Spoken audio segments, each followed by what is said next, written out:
Well, I am here with property developer John Howard, and John suggested to me that we record an interview about the importance of the Land Registry. So John, I think it's a topic that we need to talk a bit more about, because a lot of the property market in the UK almost hinges on the Land Registry. But first of all, you've got a little potted history, haven't you?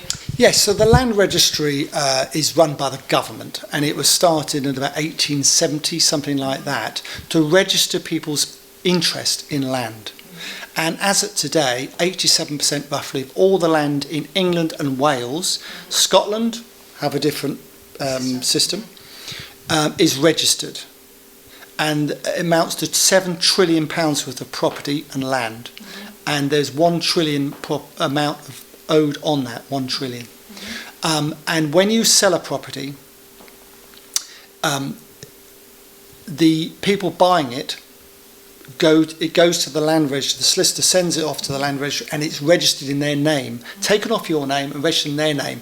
And more importantly, the charge that is probably from a building site or whatever is registered on that land.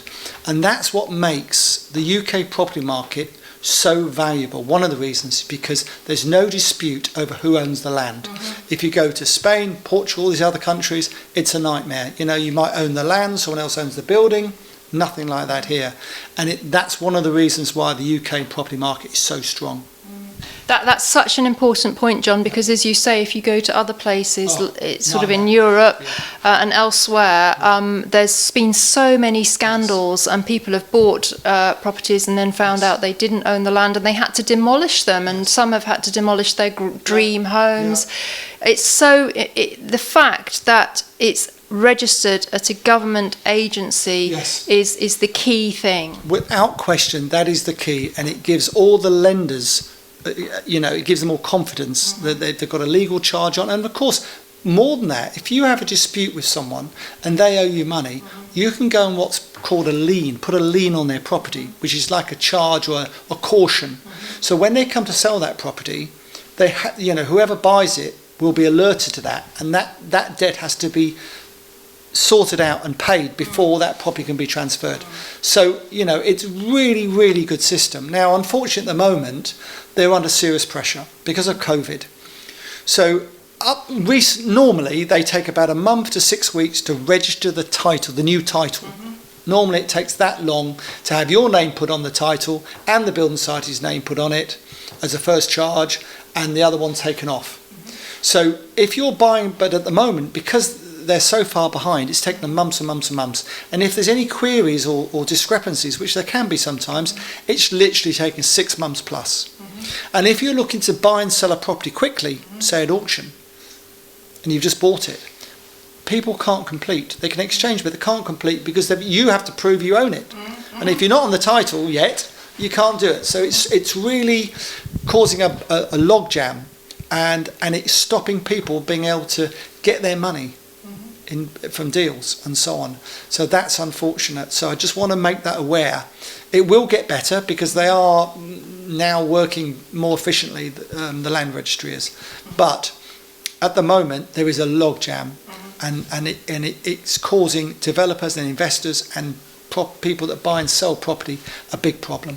Well, thank you so much for highlighting that important point, because of course in some transactions speed is of the essence, without question. And then you've got this issue, and also it would affect your ability to refinance if if your title wasn't registered. I mean, you could be in a situation where you bought a property, you've got someone to lend you the money on it, and you've refurbished it, and you want to refinance it, and you can't do that because the first bit's not even registered. Never mind the second person that's lent you the money. It's crazy at the moment. So be careful. And also, they've got many useful tools on the Land Registry. There's some anti-fraud tools that you can access as well. So actually, it is an incredible resource for property people. It really is interesting, and of course, you can, for a very small amount of money, check who owns what property and how much they owe on it, maybe as well. So it's a very, very good tool, and it's underrated and underused, in my view. Interestingly, though, they pay out, I think last year, I might be wrong, but it's something like 400 million they paid out having made mistakes. Really? Yeah. Wow. Yeah, so I mean, it's not an easy job to do what they do, especially when you've got, say, leasehold properties.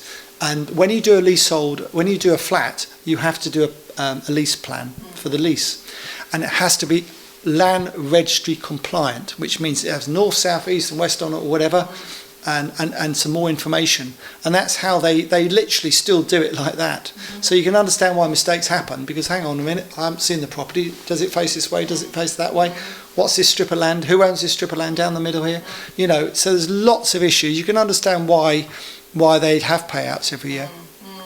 I think it is a very useful resource, and they're definitely trying to bring it into the 21st century. They're digitising it. They're adding new features where you can do due diligence and that kind of thing. You might need, I don't know, if you didn't know how much lease you had, if you had a leasehold flat and you weren't sure of the length of the lease, you could go and download the title and check and that kind of thing. In the old days, Vanessa, the Land Registry was like a holy grail. No one every solicitor, it was masked in mystery, literally, because it suited them, these damn solicitors, to be honest with you.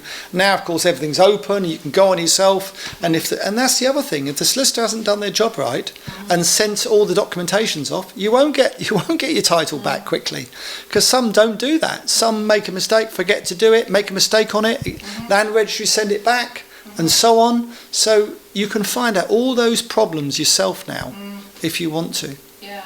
And just touching on the due diligence thing, we know that there are properties that have caveats in the lease. They might have something that could be a potential defect, like an agricultural tie. Very much so. These are all things that if you're researching a property, certainly if you're going to buy something quite substantial, or say a listed property or something like that, you should definitely download the title and go through it with a fine-tooth comb. It's very interesting. I'm looking at a site at the moment, and one of the guys who does a lot of the background work for me, because I've got a lot of deals at any one go. I can't research everything myself, and I'll be very slow at it, to be honest with you. They're very quick at it.